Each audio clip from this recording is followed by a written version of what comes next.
Have you ever watched someone else move ahead while you stayed exactly where you were?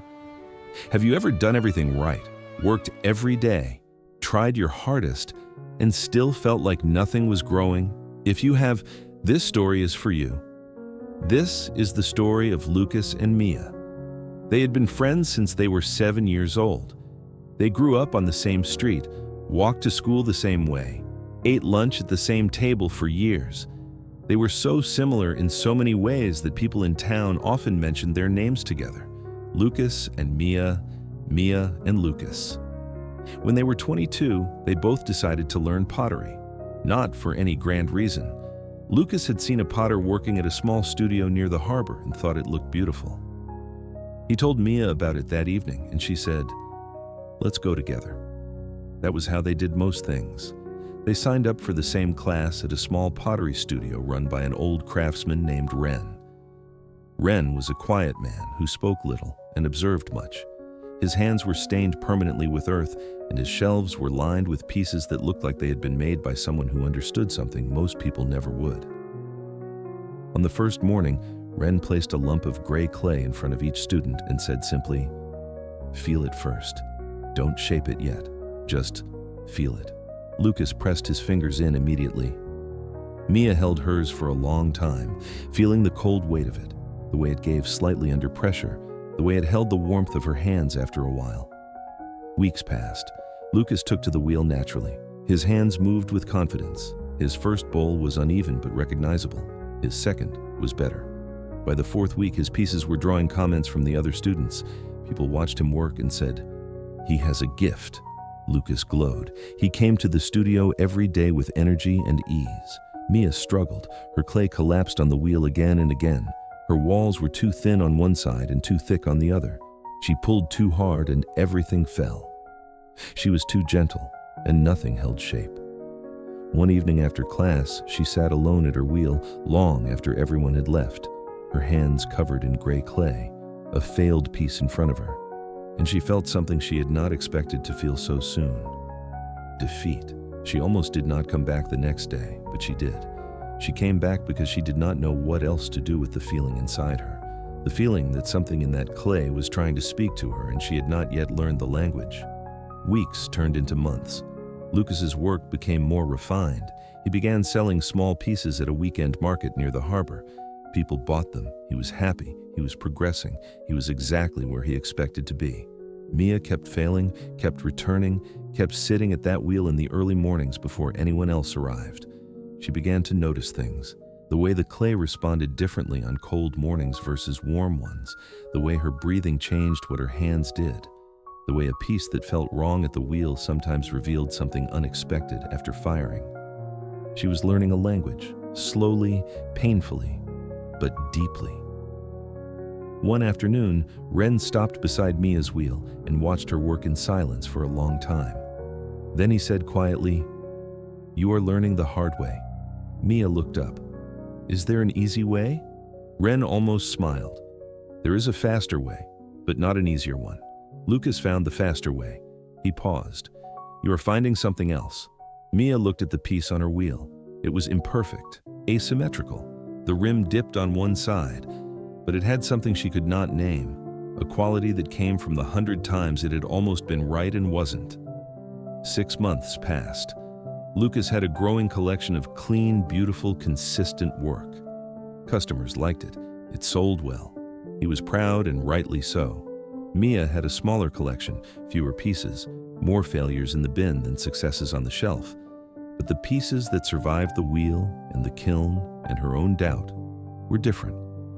They were not perfect, but they were alive.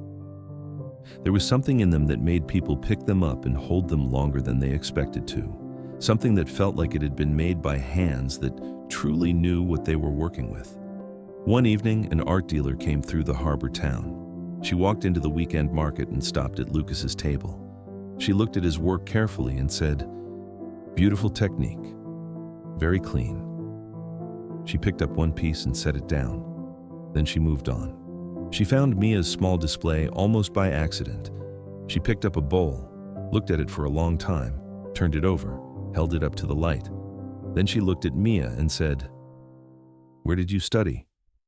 Mia almost laughed. Right here. I'm still studying. The dealer nodded slowly.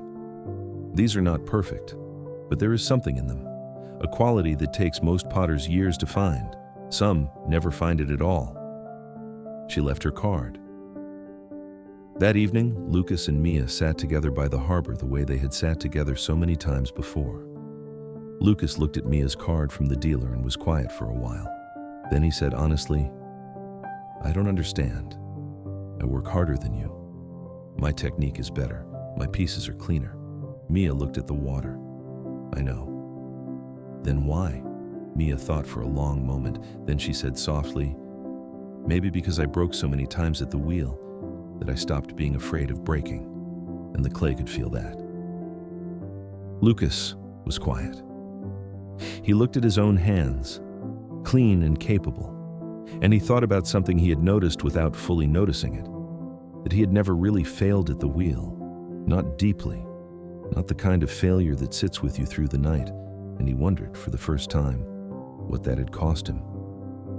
Ren found them both at the harbor and sat down beside them without being invited, the way old teachers do. He looked at the water for a while. Then he said, 2 kinds of clay, same earth, same hands.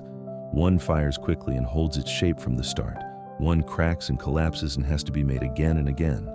But the one that breaks learns the fire from the inside, and the fire changes it in ways that cannot be taught, only lived. Lucas looked at his friend. I think I need to break more. Mia smiled. I think you will. And somehow that felt like the most hopeful thing either of them had said in a long time. Years passed. Both of them became potters. Lucas's work grew deeper over time as he learned slowly to let things fail.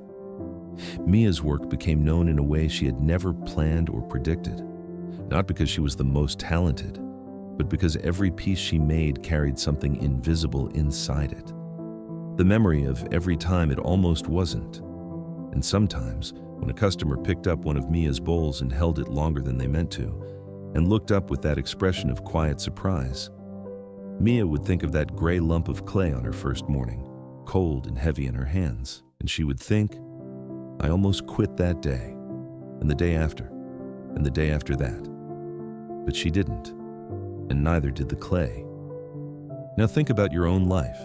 Where are you comparing your timeline to someone else's and finding yourself lacking? Where are you measuring your chapter 3 against someone else's chapter 10? Where are you mistaking slowness for failure and silence for nothing happening? The mango does not grow slower than the apple because it is weaker. It grows slower because it is building something the apple never will. And the potter who breaks the most sometimes makes the most unbreakable things. Your path is not behind. It is not wrong. It is yours.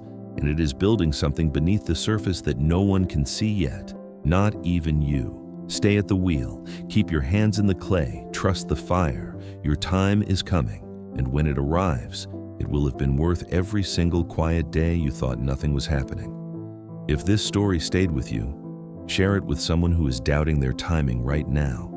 Subscribe for more stories that bring clarity, patience, and quiet strength to your life. Thank you for listening.